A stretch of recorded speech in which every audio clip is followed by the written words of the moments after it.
Então, eu tenho aqui um paciente do nosso consultório, um antes e depois, aqui já com o mocap, mas essa é a primeira imagem dele com a borda incisal não aparente, a segunda imagem com o sorriso dele máximo, e aqui os testes, o mocap, o famoso test drive, que todo mundo já está cansado de ouvir, que é o test drive estético. A questão não é o test drive, a questão é aonde posicionar essa mandíbula e como fazer esse registro da mandíbula num paciente que vai fazer uma reabilitação estética.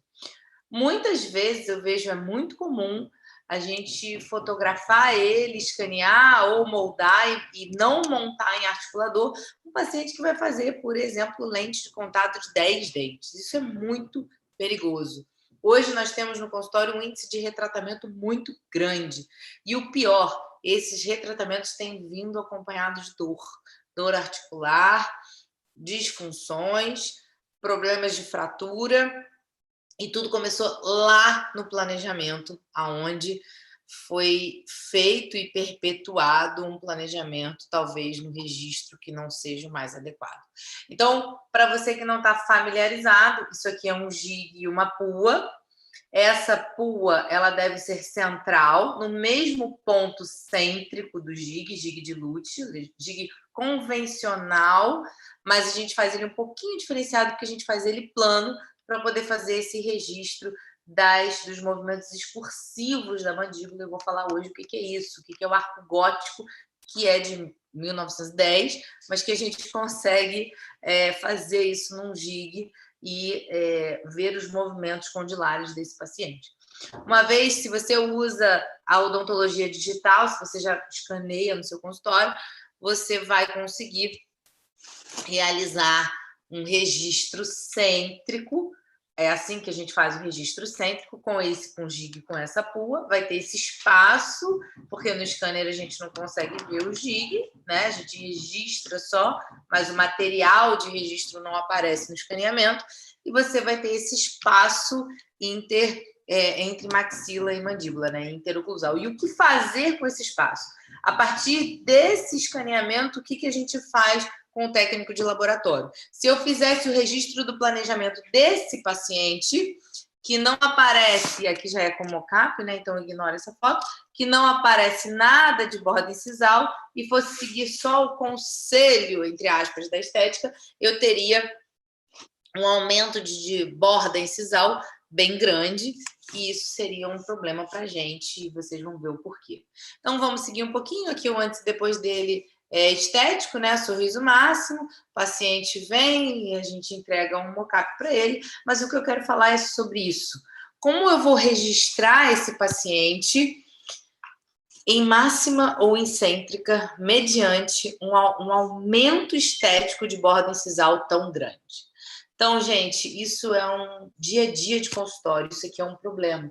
Eu tenho um aumento maior do que um milímetro e meio, eu preciso escanear esse paciente com jig, eu preciso moldar e montar esse paciente em cêntrica. A altura estética dos centrais, ela a gente viu semana passada, se você não assistiu minha aula semana passada, vai lá no YouTube que a aula está lá gravada. Mas a altura estética dos centrais, ela é um determinante da oclusão, ele é um determinante móvel da oclusão, é um determinante oclusal que nós podemos modificar, variável. E essa altura estética dos centrais, nesse caso, ela é problemática, porque a altura estética para o rosto dele, nessa foto, ela aumenta muito a borda incisal. E quem determina o aumento da borda incisal são os determinantes de oclusão. Eu não posso ter um transpasse vertical aleatório, eu tenho que ter um transpasse vertical máximo. E esse transpasse vertical máximo, infelizmente, tem sido muito ignorado nos tratamentos estéticos, e é o que a gente tem visto nos nossos consultórios, sobremordida exagerada, como é o caso desse paciente. Esse paciente pós-reabilitação, aqui no meio, o que a gente percebe? Que foi realizada uma sobremordida nesse paciente. Olha só a foto dele de rosto não, a foto dele intraoral não é condizente com o transpasse vertical ideal, porque a gente sabe que o transpasse vertical ele tem que ser na borda incisal, no primeiro terço incisal. Então, o que eu conversei com ele? Você quer o central desse tamanho? Ok, mas a gente tem determinantes oclusais. Então, a gente precisa corrigir essa sobremordida. Vamos ter que alterar a dimensão vertical de oclusão. E a literatura fala que uma das funções da alteração de dimensão vertical é criar espaço para restauração. No caso, o aumento da borda incisal. Então, o problema dessa dimensão vertical de oclusão alterada desse paciente agora é que nós vamos aumentar o transpasse horizontal. Andréia, como assim? Toda vez que o eixo de bisagra, quando a gente abre a mordida, nós vamos aumentar o transpasse horizontal. Enquanto, vou mostrar para vocês, é a regra de 1 para 1,3. Então, toda vez que eu faço um aumento num segundo molar de 1 milímetro, eu vou aumentar o transpasse horizontal em 1,3. Caramba, e agora? Se ele está ocluindo foi uma faceta anterior, ele está ocluindo na palatina, se eu aumentar o transpasse horizontal, eu vou perder essa oclusão. Isso é um outro problema. Então, vamos falar um pouquinho mais sobre isso e como a gente pode movimentar essa mandíbula. Pessoal, isso é um ponto muito importante do nosso dia a dia clínico, ok? Opa, deixa eu caminhar aqui no Instagram. Vamos só definir dimensão vertical de oclusão. Por que alterar? Quando alterar? Quando realizar acréscimos direto ou quando montar no articulador e como é que eu começo isso?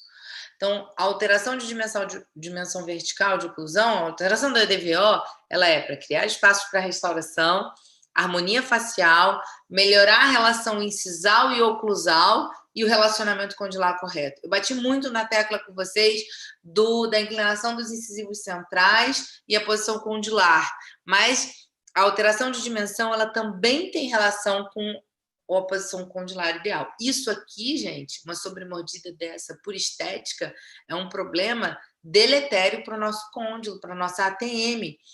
O paciente não teve problema ainda, porque o movimento protusivo dele está sendo prejudicado por essa sobremordida. Esse travamento da liberdade da mandíbula vai causar um dano lá atrás, em algum momento da vida dele, não tenha dúvidas disso. Então, nós sabemos dos caminhos do côndilo, arco gótico, né? Protusiva, lateralidade direita, lateralidade esquerda.